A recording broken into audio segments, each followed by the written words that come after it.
Industrial accidents occur every day.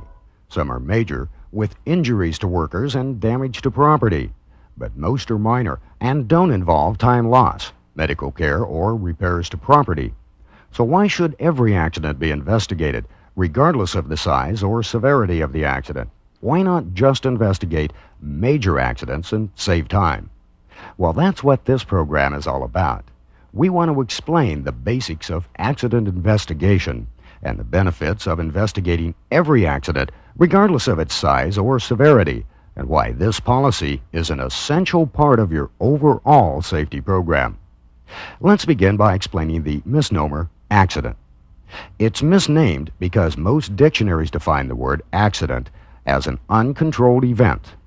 If we use that definition to describe work incidents, there would be nothing we could do about accidents because they can't be controlled. Well, accidents can be controlled and prevented. So keep in mind that when we say accident, it's not the same meaning as in the dictionary. It's a term that's been around for so many years in the industry that we understand what it means in the workplace. Accidents are described as occurrences and their causes that may lead to property damage or work injuries and fall into two categories: non-injury accidents and injury accidents. Certainly, every worker has the right to expect a safe and healthy environment in which to work, and most companies provide a safe and healthful work environment. There is a big difference, however, to wanting to keep your environment safe and actually making accident prevention a policy and priority. To this end, companies and supervisors must take an active role in accident prevention, and accident investigation is an integral part of the program. Let's take a look at how accident investigation is an important part of accident prevention. First of all, the purpose of an investigation is to determine facts, not place blame. The focus is always on preventing future accidents. Accident investigation and the data gathered are a vital part of the program. Accident statistics and specific categories of the data gathered are not usable unless they make sense. Therefore, when investigating accidents, it's important to assign codes for specific categories of the data. Investigation forms normally provide the codes, but it's up to the supervisor or investigator to assign the proper code or grouping so later analysis can be made of the information. The minimum data elements that should be included in any accident investigation report include employer characteristics such as the type of industry, the size of the establishment, and number of employees. Employee characteristics, or the victim's age, sex, department, occupation, whether full-time, part-time, or seasonal, length of service, and how often the employee repeats the activity involved in the accident.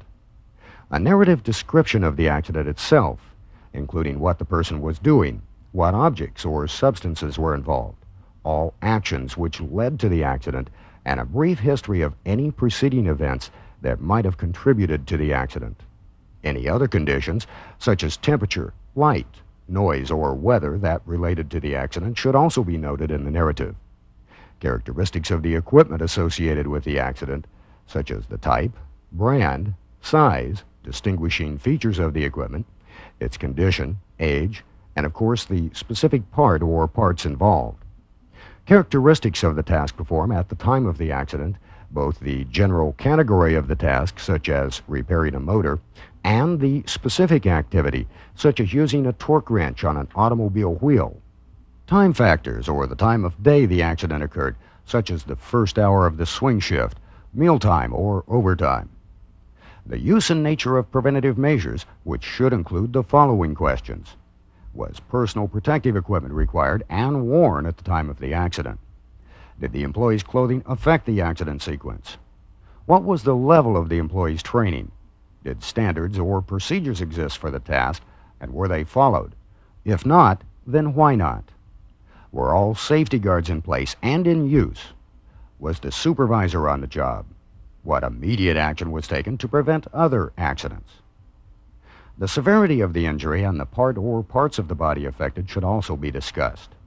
It's important to obtain statements from eyewitnesses, as well as taking photographs or video of the accident's location, the equipment involved, and other pertinent information to verify the information in the report.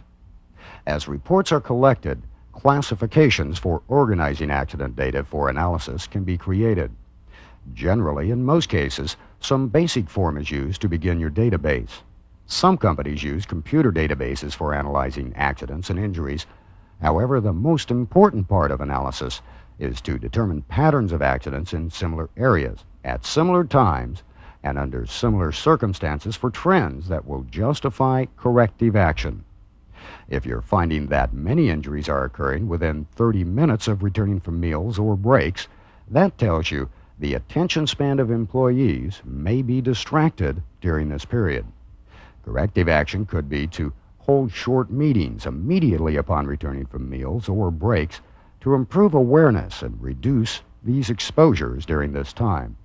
Remember, the purpose of accident investigation is to determine the facts and take corrective action to prevent similar accidents in the future. Let's investigate a simple accident and see what corrective action could be learned from the investigation. An employee was using a stepladder to replace a burned-out light bulb. He slipped and fell off the ladder, knocking himself unconscious when he hit the floor. Using the basics of what we discussed earlier, the first section you complete is the description of the company and related information. You then describe the person injured, who is 31 years old, a full-time maintenance employee who has been with the company 7 years, and who has no record of previous accidents. He's probably performed this same task many times in the course of his employment and has a reputation for being a conscientious worker. As you investigate the accident, two of the injured person's co-workers who witnessed the accident explained that as the victim was coming down the ladder, he slipped off one rung and fell. They know he was wearing tennis shoes at the time of the incident, and that's about all they could remember of the incident. Investigation of the ladder revealed there was some grease on the side rails and top of the ladder. Otherwise, the ladder was basically in good condition and did not have any defects other than the grease on the rails and top. This is a fairly simple accident with obvious results, but what could you do to help prevent similar accidents? You discussed the accident with the injured person, and all he could remember is that his foot slipped off one rung on the bottom of the stepladder, and he tried to catch himself but still fell to the floor. Upon reviewing other ladder injuries, you find that approximately 4 months ago, another employee fell while using a straight ladder to repair a broken fixture on the outside of the building. The employee fell approximately 10 feet, injuring his spine when he hit the ground. The investigation revealed that he was wearing tennis shoes at the time of the incident, and the ladder was determined to have been in good condition, except there was some grease or slippery substance on the ladder at the time of the incident. Photographs were taken of the ladder, the surrounding area, and the grease on the rungs of the ladder.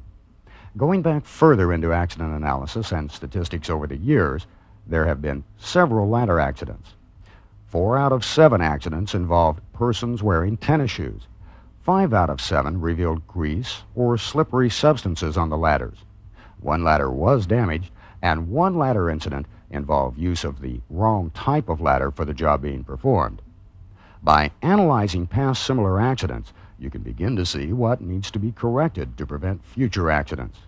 In this company, it appears that ladders are not being inspected prior to use. Therefore, procedures and more training is required to make sure anyone using ladders must first inspect ladders to make sure they are not damaged and that there is no grease or slippery substances on the ladder. One specific area near the location where the ladders are stored had a history of being somewhat greasy, and poor housekeeping conditions occurred frequently. Tennis shoes were involved in 4 occurrences, although there is no evidence that tennis shoes were the cause of the accident. However, it is well known that tennis shoes and grease make a very slippery surface, whereas other work shoes are not as slippery in the same environment. Basically, the accident investigation information in these incidents can be used to prevent future similar accidents. The company has identified one area where grease and poor housekeeping may have contributed to the accident. So this area must be cleaned and maintained in good, clean conditions. All employees must be trained and advised that any time they use ladders, they must first inspect the ladder for any defects, damage, or to make sure all rungs and side rails are free of grease or slippery substances. You have a written report that can be reviewed by others in the accident prevention process. You have photographs of the accident and equipment involved. All this information is vital in the accident prevention process. Adequate written documentation of the accidents in the files provides information and documentation in the event of future litigation or other legal action. In other words, the more information you have, the better the accident analysis and prevention will be to help prevent accidents in the future.